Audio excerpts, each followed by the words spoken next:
જય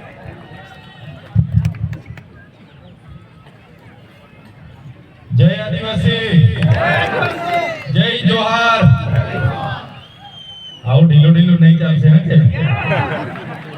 પેલા ડેકાઈ વાળા નેતાએ 2-4 લોકોને મોકલેલા છે કે ભાઈ વિડિયો બનાવી લાવજો, અને વિડિયોમાં કહેશે કે ભાઈ આ તો ઢીલા ઢીલા હતા બધા, એટલે આવું ઢીલું ઢીલું નહીં ચાલે.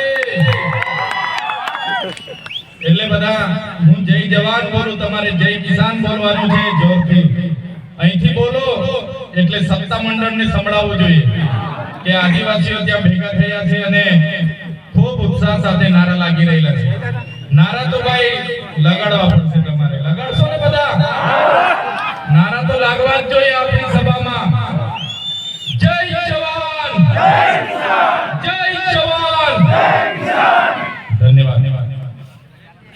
આજની આ સભામાં મારી સાથે મંચસ્થ ઉપસ્થિત છોટાઉદેપુર લોકસભાના પ્રભારી એવા મુકેશભાઈ બારિયા, નર્મદા જિલ્લા આમ આદમી પાર્ટીના પ્રમુખ એવા નિરંજનભાઈ વસાવા કરું છું.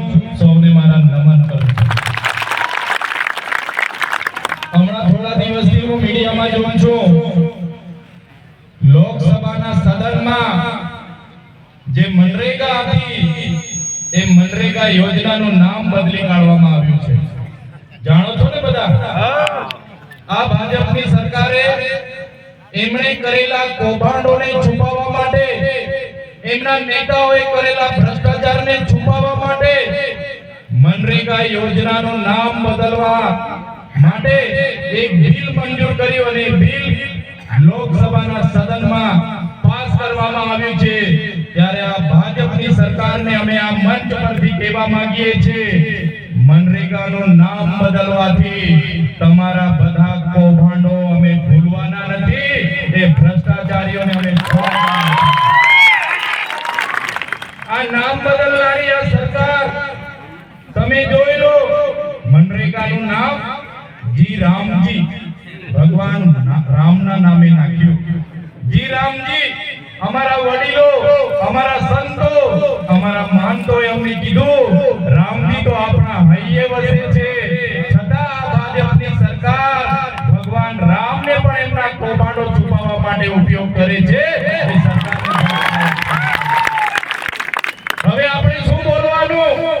આપણે મનરેગાના કૌભાંડ, મનરેગાના ભ્રષ્ટાચાર આવું બોલતા હતા. હવે એવું ના બોલે, કેમ કે ભાજપ વાળાને શરમ આવે, એટલે હવે જી રામજી નામ રાખ્યું, એટલે હવે આપણાથી જી રામજીના કૌભાંડ એવું બોલાય ના બોલાય? જી રામજીના કૌભાંડ આપણાથી બોલાય ના બોલાય? જી રામજીના ભ્રષ્ટાચારીઓ આપણેથી બોલાય ના બોલાય? એટલે આ નામ બદલવાની આ સરકારની જે આવડત છે, એ સરકારને ઘડીકમાં નામ બદલે, ઘડીકમાં મંત્રીમંડળ બદલે, પણ આ મંચ પરથી હું કહેવા માંગુ છું, વડીલો, મારી માતાઓ, મારા યુવાનો, જો તમારો સહકાર આ જ રીતે અમને મળતો રહ્યો તો 2027માં એમની સરકાર અમે બદલી નાખીશું.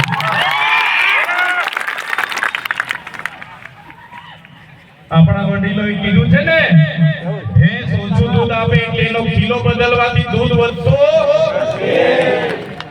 ભેંસ ઓછું દૂધ આપે એના કિલા બદલીએ તો દૂધ વધતો. એટલે આપણે ભેંસ જ બદલી નાખવી પડે ને. એટલે આ સરકારને પણ આપણે કહેવાનું છે, તમારા કૌભાંડો, તમારી નિષ્ફળતાઓ છુપાવવા માટે તમે મંત્રીમંડળ બદલો છો. એ મંત્રીમંડળ નવું આવ્યું, એમાં પણ કઈ હવા છે નથી. એટલે 2027માં અમે સરકાર બદલી કાઢવાના છે.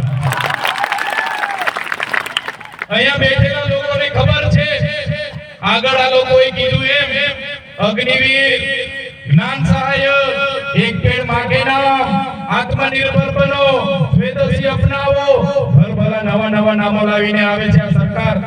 રથયાત્રાઓ કાઢે છે. ત્યારે આજે આપણા વિસ્તારની હાલતની વાત કરું તમને, અહીંયા બેઠેલા કેટલાય વડીલો એવા છે, એમની પોતાની જમીનો આ નર્મદા ડેમમાં ગઈ છે.